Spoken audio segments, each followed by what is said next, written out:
What causes path and plane issues to make your ball want to kill squirrels? Let's check out why. Good evening, Line Golf Academy members and guests, and welcome back. Today we're going to take a look at 5 amateur golf swings to show you some cause and effect based on path and plane and how simple of a fix this could be for you and your swing. I originally just wanted to upload it one student at a time, make short videos, but being out sick for the past couple of weeks, I have a lot of catching up to do, so I decided to make a couple long form videos. But try and watch the whole video because there's a lot of information on certain swings and you could see your swing in it and maybe it might work for you. The goal of this channel is to help educate you as the viewer to make educated changes in your swings and not just follow the latest trends, which could actually do more damage to your swing. And if you want to appear in one of these, just go ahead and send me a face on down the line. The link is in the description below, and we'll put our Barney purple line all over you to figure out your cause and effect. And these videos do take some time. I'm running 4 academies, teaching full time, so I do try and find some time to make these for you. So if you could show some appreciation, like, share, comment, subscribe, whatever you need to do, as we take profits from this channel and send it straight to the Hillhood Foundation in Cape Flat, South Africa, to get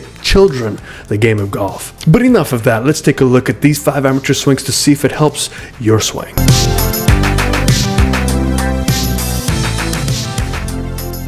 Okay, so the first amateur on the screen doesn't necessarily have a bad swing, but we're going to look at what he has to do to compensate for this very upright setup and fairly close to the golf ball. Now, he makes this work, but what I want you to focus on is how that setup predetermines his compensations that he has to make, but he does so pretty well. So we've got that Barney purple spine angle line, and that is important to see. Does he lose posture? And if you take a look at the whole total swing, he remains in his posture pretty effectively down to impact. There's not a lot of spine angle loss here, and that's one of the advantages of standing a little taller, is you don't have to tilt as much to remain in your posture. However, we do see a lack of room here where his arm almost brushes his pocket. Weighting is pretty good. If you look at his footwork, let's back up to that full swing and watch the footwork. So the weighting is pretty solid. We see a little bit after the swing, right there, we see that fighting on that left heel to remain balanced, but being very tall and getting very crashed to the golf ball with his hands, I can imagine it. We can also see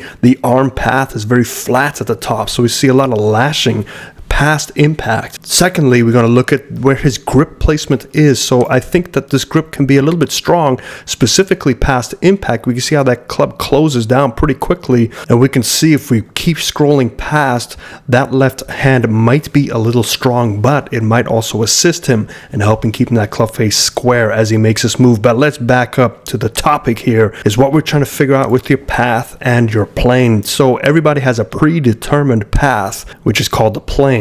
Now that's the lower plane line. Now the upper plane line is basically where the shoulders are at the top, and we're going to run it parallel to that lower plane line. And this is to show you where that left arm should get to if it's a natural turn based on your setup. So initially we can see that he's very close to the golf ball, more upright. Some positives with this, but there's some negatives that can come into this. And number one is the steepness of your downswing based on your predetermined path. So if we go straight to the top of the swing here, we can see that he remains in that lower path pretty well. Arms are going there. The club face is doing a pretty good job of staying neutral to that original setup line, that Barney purple. As we get to the top, we can see he naturally gets to that secondary plane line. It's slightly higher, but it's pretty good. His shoulder tilt is relative to that spine angle, so that's looking pretty good. But now take a look at what happens. Because he is such an upright player, this is where things get a little bit dicey, and it comes by way of, do you connect your hands to your body before you turn? So when you are this tall, you can see you are naturally going to be steep. Now, if you don't connect your arms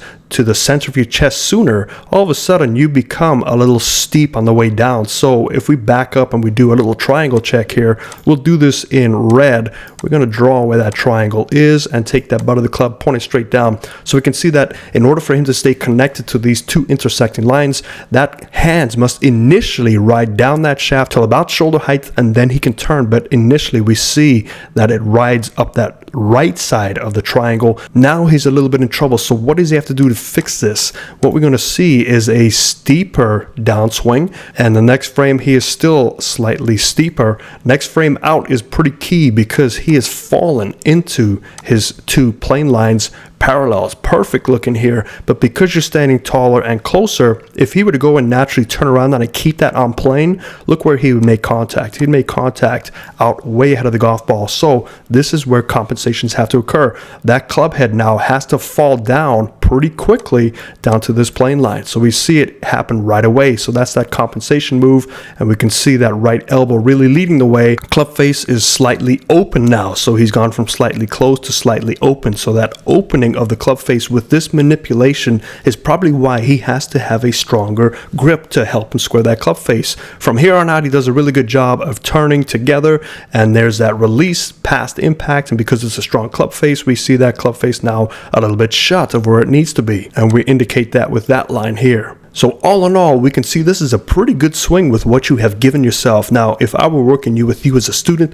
we would do some setup changes first, and then we start to learn how to make our motions from that new setup change, which does require some body motion changes and some arm changes. But without understanding your statistics, it is very hard to start making suggestions on the swing because you do such a fantastic job of compensating your setup. So if you're watching at home and you do have a steep swing, you have to look at your setup and how you work around your setup, but you do a fantastic job of staying in your posture for most of the swing. Don't try any changes without somebody watching you, though. It has to be somebody that understands cause and effect and what these little subtle changes can do to your swing. Hope that helps you. Let's see who's next. All right, amateur number 2, similar setup. We're standing a little close to the golf ball, a little bit more upright, but let's take a look at how you handle this based on your body schematics. We see the left shoulder dipping down, we see the overswing, we see inefficient weight distribution and a delayed turn, but you find a way to hit that ball straight. So this is where it can be frustrating for you as an amateur. Remember, golf is not about your good shots, it is about your misses. Anybody can hit a good shot from any position.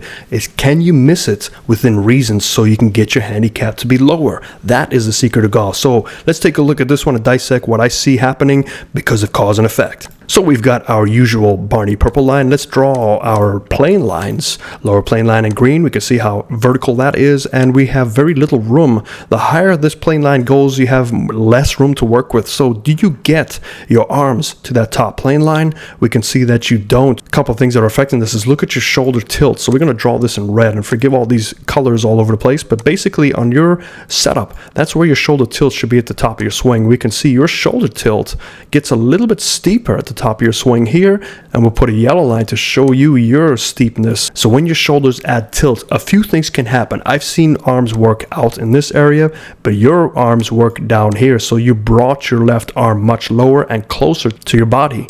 But what happens at the top of your swing? You kind of feel that, and you have to feel your arms need to get higher. So what do? We start standing back up out of our posture, and to try and get those arms to get back there. You almost got it back there, but look how much of your body you had to break to get your arms up there. You have a third lever involved. We see that left elbow breaking, and now we have 3 things trying to hit the golf ball in 0.2 seconds, which becomes a timing game.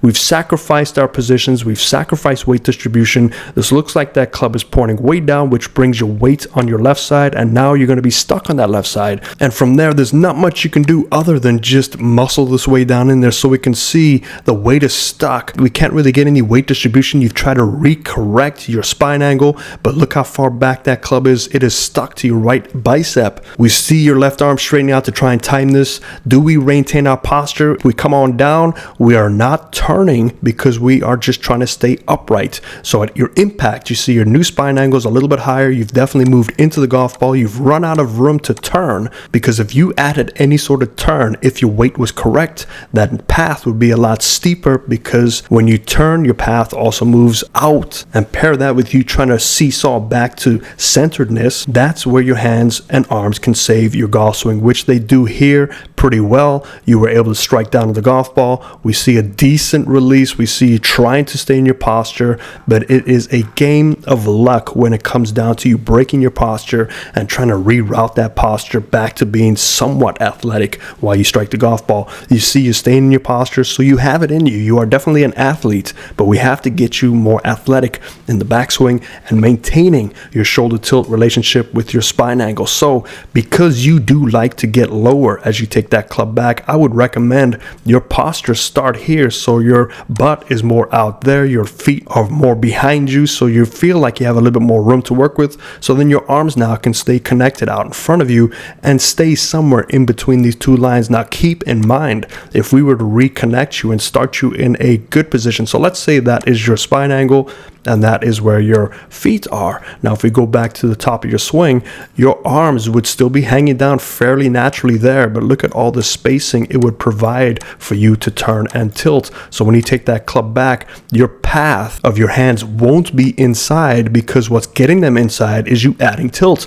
So you can just stay tilted and get your arms more out in front of you. I know that was a lot to absorb, so if you do get confused, if any of you get confused, let me know in the comments and I help clear it up. Let's see who's next. All right, next up we have somebody that I saw is suffering from slicing the golf ball. This looks like it was a pull, and it definitely started moving right at the very end, so this is a pull slice. When I see a pull slice, I know there's a path issue and definitely a club face issue overriding that path. So we have to look at, first of all, we look at the balance. We see some balance issues past impact, very hard to maintain level, and we see most of the weighting is stuck on that outside left heel, and he falls back. So we don't see a lot of the body moving through the golf ball, getting to the left side past impact, which means that there is a momentum issue that we have to deal with. But let's start from the beginning and let's look at setup and what setup can do for you. And what we see here is already we see the shoulders are pointing left of the target and the feet are pointing right, hips are somewhere in the middle. So we see things are kind of crisscrossing each other. So you have one line going here,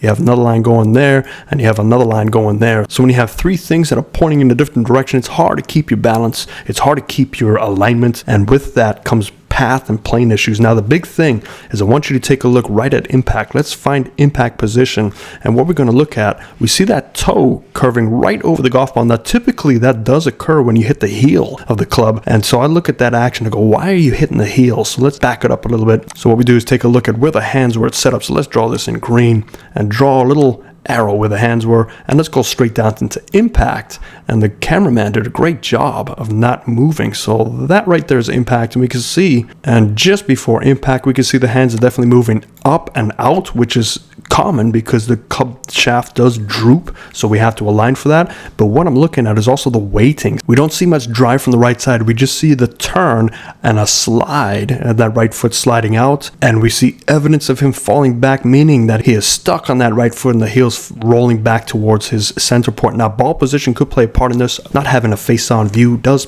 provide some challenges for me, so we're just trying to figure out what's going on here. But let's look at the bigger picture. Let's draw the plane. So we're going to look at the lower plane line and the upper plane line. We can see there's an adequate amount of spacing to get the club down into it. Take the club back, hands are right on, and this could be a camera angle issue. Club face looks okay, it's slightly disconnected. We can see that if we extend that club out, it is on his left shoulder already, so it might be forward pressed, or he might just be pulling that club back too soon, and when you pull it back too soon, you start sacrificing some turn. As we get to the top of the swing, we see a leveling occur of the shoulders. So the shoulders are definitely leveling out. They should be more perpendicular to that pink line. So that left shoulder should be slightly more down. And we also see the weight shifting forward. Now we have some loading up issues. So essentially when you flatten out your shoulders, your left shoulder gets flatter than they need to be. Now they have a different path that they have to use.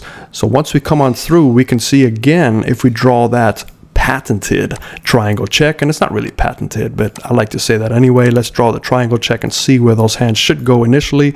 We can see them working their way a little higher because we're not driving. So usually when you drive your left hip towards the target and remain back, the right shoulder out of necessity falls down sooner, and that gets your hands to drop down quicker, so you're on plane. Because there's no drive, because of the weight distribution was stuck, we see more of a rotation, so those hands are coming too far above while the club is dropping below. So on a picture it looks pretty good. You say, well, that's pretty good, it's forming in the slot, but those hands are way too high. They should be a little bit lower to allow him to come shallower. So without the drive, the right shoulder can't dip down.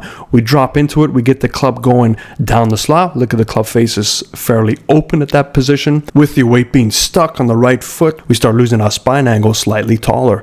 So we're catching it on the heel of the club, and our path is probably going left, and we're catching it on the heel, probably with an open club face, but it's giving the perception of a closing because that club is spun around. Now if we take a look at when we finish, you have a pretty good job of getting it back in the slot, but if we keep rolling through, you can see the hands do finish lower than they need to be. So overall, I think this is a posture loss based on inefficient weight transfer, based on your footing. So you definitely need to go to somebody to check on your alignment first to help you out with that, get into better posture, and learn to utilize your weight distribution correctly to help you naturally drop in the slot without forcing anything. Hope that helps you. Let's see who's next. All right, we finally have a face-on view, so let's do our patented Barney Purple again, and let's draw the shoulder tilt, and this is a setup issue that I see. Let's watch the swing over and over again just to see the footwork. So we see some decent footwork. As we slow this down, we can see how the weight distribution does play a little part in this. This is mainly a setup issue, ball position issue, and once you don't understand how the ball position really affects your release point, it becomes a challenge, and you probably start working on body positions and hand positions instead of just solving the initial cause of all these issues. So let's stop it right about here and let's redraw where the center of the spine is. Center of the spine is doing a pretty good job of keeping up with the hands, which is great. So based on that setup, the ball position should be here. Now I know that some of you like to get a little forward press going on here, but a couple things do occur when you get too much of a forward press. Number one is we start playing that ball way too far back in our posture.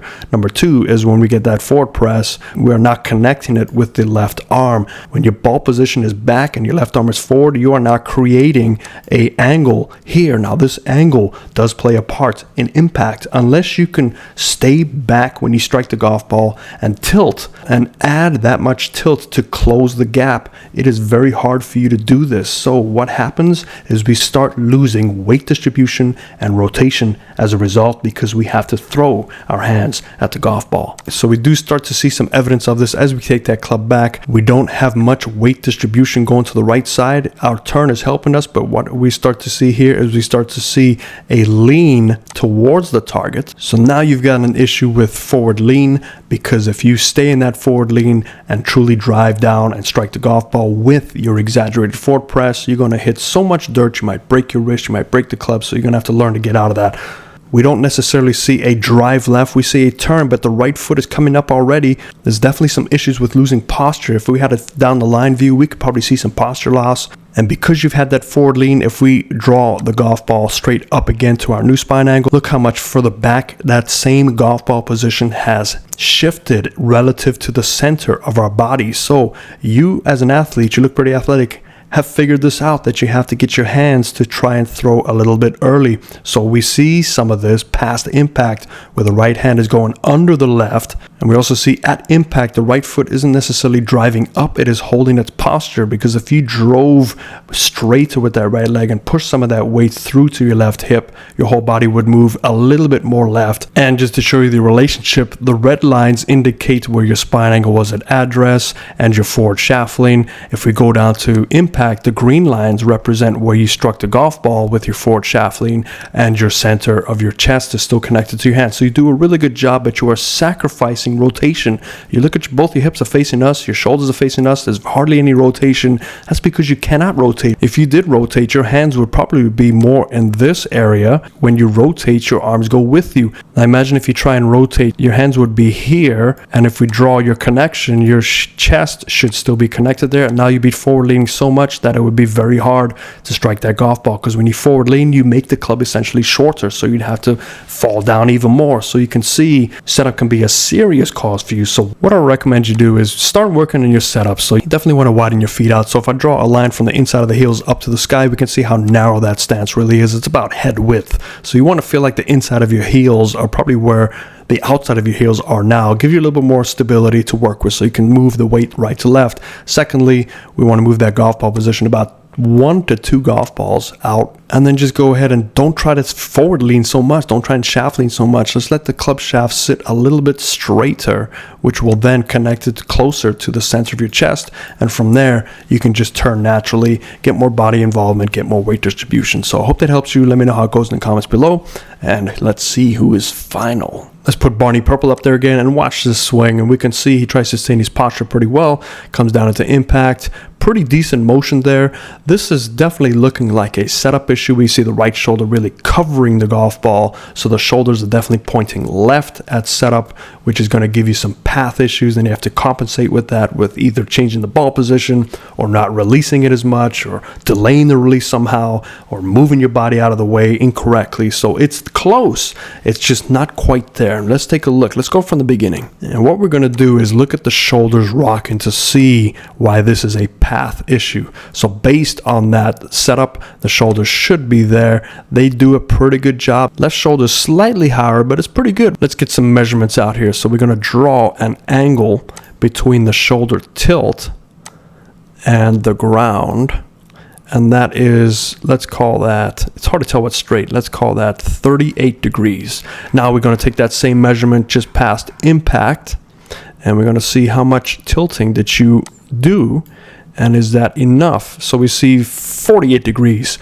A little less tilt than you would like. If this was me, we'd be shooting for 53 to 58 degrees just to get you more tilting. And so that could be a definite indication of the right shoulder getting too open at address. When it's too open at address, you have to really shift. So I bet you what will happen is if you square your body up correctly with your shoulder alignment, that tilting will also increase, because it's very hard to tilt when you're open to the target, because momentum's taking you low and left based on your opening of your alignment. So if I were you, before you start messing with anything else, give that a try. I'm not sure if that ball position is correct as well. If we draw a line, we can see it's definitely favoring the inside of your left heel. So if you have a face on, it would definitely make this easier. And maybe that's one of the reasons why you are trying to reach for that golf ball, by opening your shoulders instead of tilting slightly. So ball position could be the culprit of this as well. So keep that in mind. GASP, grip alignment, set of posture, creates a golf swing, or it can destroy a golf swing without you even knowing it. So your tilting looks okay. Definitely get that right shoulder back to start with. Move that ball position slightly more back so you're not reaching for it as much. And start to look at your tilting. It should improve pretty quickly for you with those couple changes. But that's just the start of the journey, because once you get that setup changes, now you're going to have to deal with how your body reacts to those setup changes. I hope this helps everybody watching. I really enjoy doing these. If you do like this, hit that like, subscribe, share, comment, whatever you can do to help us out. And again, if you really like this stuff, we do offer channel memberships, and that money goes straight to the children in the Hill Hood Foundation. Have a great day, everybody. Fairways and greens.